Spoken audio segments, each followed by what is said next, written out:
Good afternoon. Thank you for your patience as always. Let's begin with some scheduling announcements for the remainder of President Trump's very busy week. Today at 3 p.m., President Trump will host a Black History Month reception in the East Room of the White House. I know many of you will attend, and we will see you up there.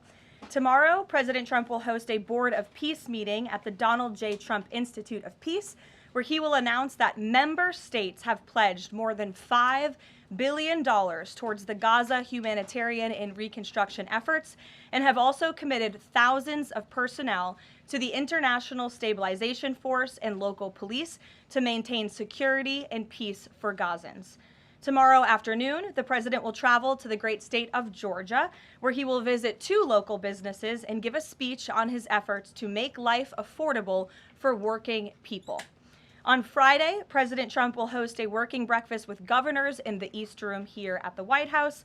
And on Saturday night, President Trump and the First Lady will host the annual Governor's Dinner. Next, I'd like to provide an update on the economy.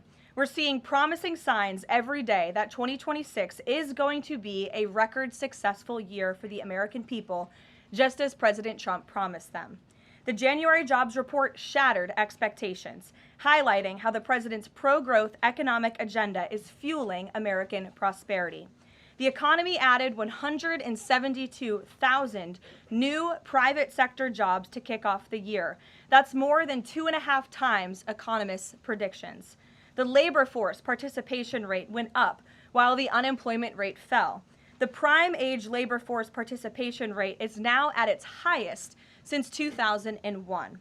Most importantly, 100% of all job creation under President Trump continues to be in the private sector. This is truly remarkable.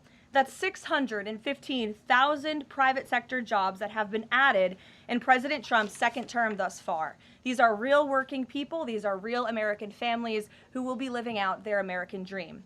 Meanwhile, federal